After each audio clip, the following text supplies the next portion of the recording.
Power up, kids. What's up? It's Pastor Donnie here. Hey, listen, we are going to be bringing devotionals to you from time to time on this Facebook page. So make sure you keep coming back and checking in because we have content just for you, okay? So today, we are going to be talking about a really cool story in the Bible found in Matthew chapter 8, verse 22 through 25. Oh, listen, hey, push pause, go get your Bible, and come right back. Awesome. Thanks, guys. So listen, at this particular time, Jesus was doing what he loved. As a matter of fact, I would love for you to take a couple minutes and talk with the people around you about what it is you love to do. What's one of the favorite things you get to do? Push pause and start that conversation. Hey, those are great. I'm glad that you took a couple minutes to share that with your family. One of the things I love doing is playing sports with my kids. If it's kicking a soccer ball, shooting hoops, riding bikes, whatever it is, I love being able to get outside and hang out with my kids. So listen, Jesus was doing something that he loved to do, which was teaching people. It had been a long day and Jesus really wanted to get away from the crowds.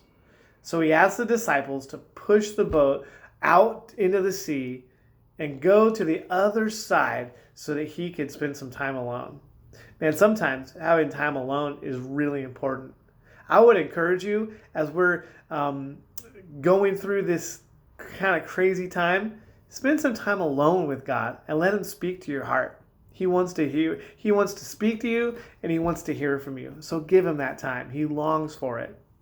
So the disciples did as Jesus asked, and they set out on the Sea of Galilee, and everything seemed fine for quite a while. But suddenly, out of nowhere, a giant storm came up onto the boat.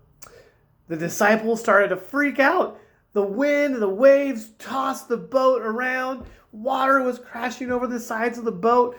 The disciples were so afraid they tried to keep the boat from sinking during the storm. So this whole time, however, Jesus was sound asleep, sawing logs in the back of the boat. He wasn't even worried. The disciples went to Jesus and they tried to wake him up. Have you ever tried to wake up your dad or your grandpa or somebody when they're asleep? That is really hard to do. Anyways, they said, Master, we're going to drown. They were afraid the water was going to overtake the boat and cause them to sink. And they really did not want to die just yet. So Jesus looked at the storm, and he looked at the disciples, and he asked them a big question.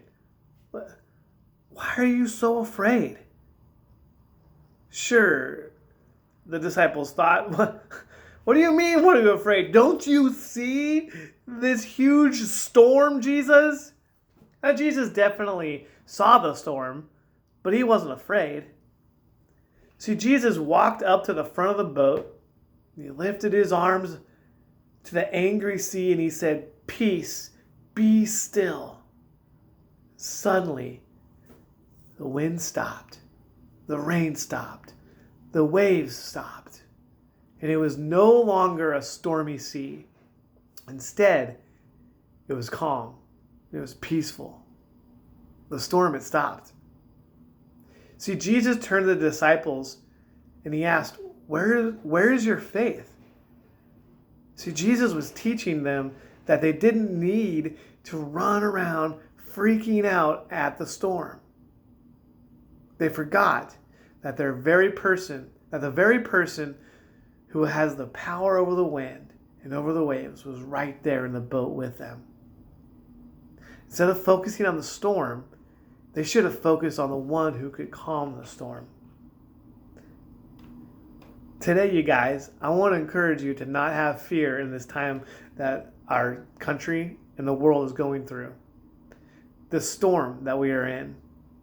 Instead of running around being worried or freaking out like the disciples did, I want you to trust in God and ask him to help us calm the storm. Because the one who can calm the storm is with us. He's with you today. Guys, we love you. We're so excited that you took a couple minutes out of your day to connect with us and read this story. And just remember that God is in control. And the disciples were safer in the boat in the middle of the storm than they ever would have been off the boat, out of God's presence, on the shore.